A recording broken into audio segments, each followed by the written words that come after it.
It's Laura Eubanks of Design for Serenity with your succulent tip of the day. And I am back in my garden. Oh my goodness. This Dickia is one of my favorite plants. It offers so much contrast and texture in the garden, but it is very unfriendly. Anybody that has a Dickia knows just how these little needles will tear your flesh to bits. So this has been bugging me for a while. All these weeds that are growing up around this plant, and there's no way to get at them without major surgery. So I wanted to go ahead and do this with you in the hopes of giving you some confidence to do this for yourself. Another challenge about this time of the year, it's August, it's hot, and I don't want to encourage you to mess with your plants too much because of the heat. Oh, and while I'm thinking about summer and the heat, I want to give a special shout out to all of my followers down under in Australia.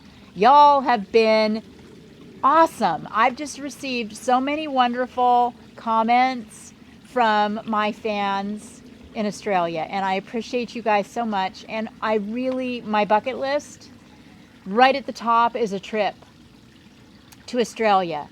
I want to meet you all. I want to see your gardens, and I want to experience all that you have to offer. I just before the pandemic, I had thoughts of going, and I just had absolutely kind of like the United States. I mean, it's so big. I had no idea where to go. So if you're watching this and you live in Australia, maybe in the comments you could shoot out some suggestions of where might be a good place when all of this pandemic stuff settles down somewhat, where I could reach the largest group of y'all.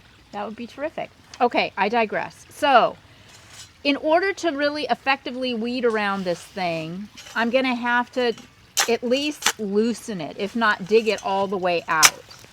Oh, it's going to come out. Oh, look at that. Ha! Well, if that's not the most gratifying thing. Oh, and the soil here too is pretty wet because last week I put the hose in the pond and forgot about it like I do, and this whole area was undersea. So this is still, pretty, not wet, but definitely damp. Okay, so you've got to get under the plant, where you can really get in there and pull these weeds out by the roots. And I just got super lucky. I did not expect this thing to pop up and out nearly this easily. Be prepared in your own gardens to maybe have to work for it a little bit more. But wow, if I'd known it was this easy, I might have actually done it sooner. But you can spend hours, can't you? Just like in a square meter in your garden. But see, here's my opportunity to really get in there and get after it. Oh, this is so incredibly rewarding. Okay, let's go at the back of it. Wow, look at all that. You know what? I might as well just take the whole thing out, huh? Yeah, let's do that. Let's do that. Ha! This is so fun. Oh my gosh. Okay. I just got a giant splinter in my finger too from the shovel. I actually got bit by the shovel and not the plant. All right, do I even need my gloves? I think not. Okay, now I can get in there behind it. Look at that. Look at those weeds. I have also noticed lately, oh, there's even a snail, the spawn of Satan. It's dead though. But I can get all the leaves and all the weeds. But I have noticed that my little graptosedums and sedums and sedivarias, I've lost a few to rot. I got them a little too wet at some point recently. So if you are, here with me on this hemisphere, be very, very careful not to overwater your plants at this time of year. Or flood your or flood your pond, yeah, and sink everything. You know, you can rot, something can rot and not show signs of it for a week or more. So if you go outside and see that all the leaves are falling off of your plants and you think, well, what the heck, you know, I haven't done anything. Think back. What about last week or the week before? Did you water then? Sometimes that's when it all starts. So remember, in the heat of the summer, there's going to be a quiz on this. What's more important, water or shade? I'll give you a minute. Yeah, you're right. Shade is more important. Cooling the plants down, more important than water. Look what I just pulled out from underneath that plant. I don't know what it is, but it's a tiny little leaf that has had a baby. That is the sweetest thing. I will put it over there with my propagates. Okay. So I think, you know, this would be a really, really good time too to have some sort of tweezers. I think if you're going to be a Dickia mother, you should probably invest in some tweezers. These clippers, my multi-tool works pretty well too. And then this weed should just, oh no, it's not just coming right out. Let me put these back on. Huh. It is really in there.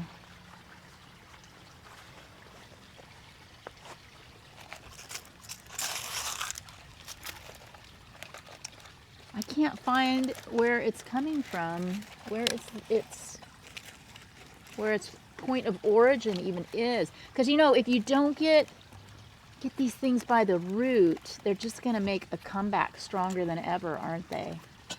Oh, I'm getting somewhere now. Yep. Okay.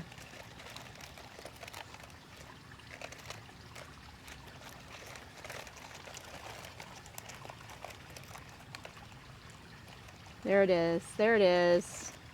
Yes. Success. Yes. All right. And then I'm going to tip them over. Clean it all up. There's another one. Ooh, ah. Okay. All right, now I'm going to go ahead and open up this planting hole a little bit. And while I'm in the neighborhood, clean up these Fred Ives. All right, I'm feeling pretty good about that. So I can just set him, a little Dickia, back in the hole. You want to take a look at the roots? There they are. See, they're there. I mean, they're not very exciting, but you can see there's a root ball. I had this plant last year. I had it in a pot, and I took it out of the pot and put it in the garden, and this is all it's done all year. But hey, that's okay. I'm in no hurry for it to get bigger. All right, I'm going to tuck it. Well, you know what? Since it doesn't have much of a root ball, and since its leaves are so mean and rigid, I'm going to go ahead and fill in the hole. Go at it this way. Yeah, this will be better. Fill in the hole and then just set him basically back on top.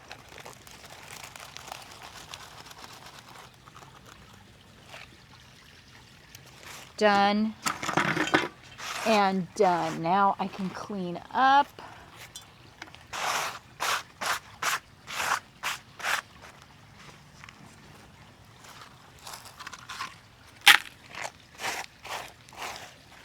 Push back my rock.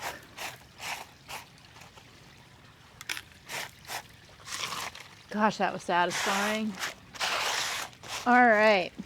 Now these Aeonium kiwi I planted in the spring, and this is kind of a hot spot in my garden, this area right here. And I really didn't expect them to do this well.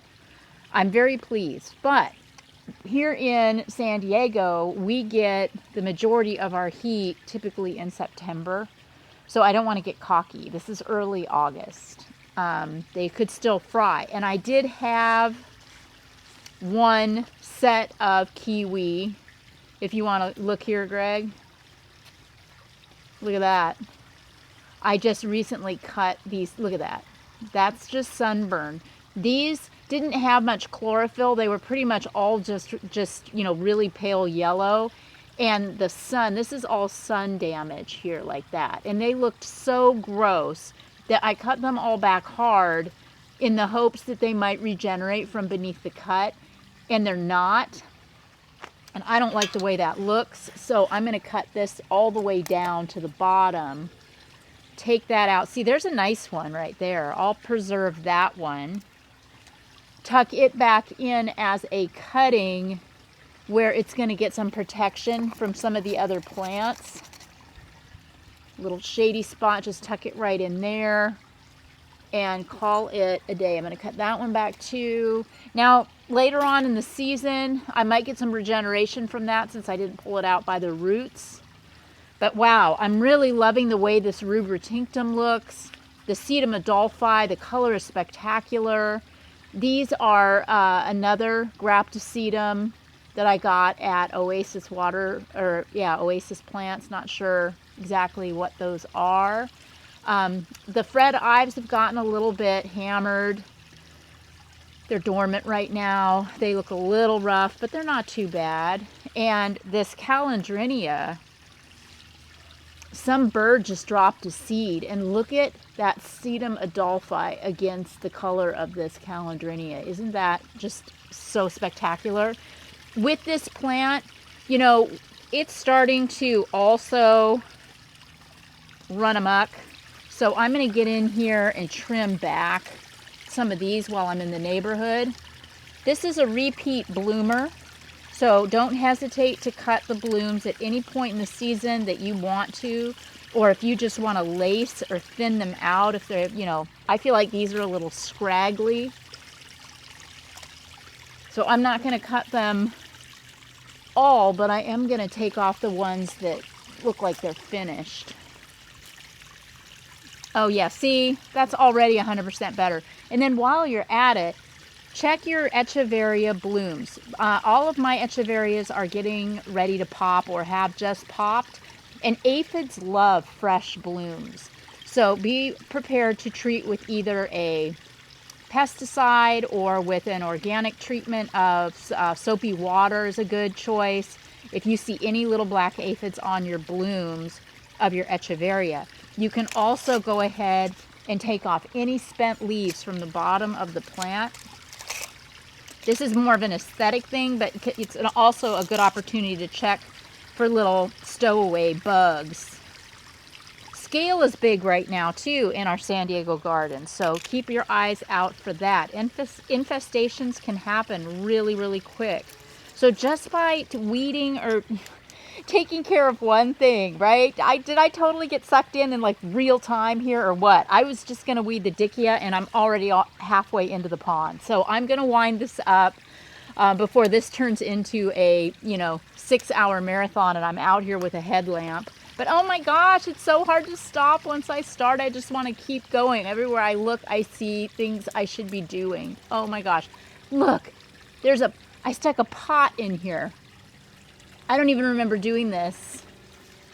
Ha! Look at that. It's a little arrangement. What a hoot. Just completely buried in here. Well, I'll just put that back. Okay, all right. Honestly, I'm just on a roll, but it is almost dark and I've got fish to fry, so I'm going to clean up my mess and wind it up. Wish you all a wonderful night or a wonderful day, depending on when you're watching this. I really, really encourage you to get out there into your garden and just, I don't know, set a timer or something. But just tackle a little area, weed, have some fun, and see where it takes you. This has been Laura Eubanks of Design for Serenity with your succulent tip of the day. Bye, guys.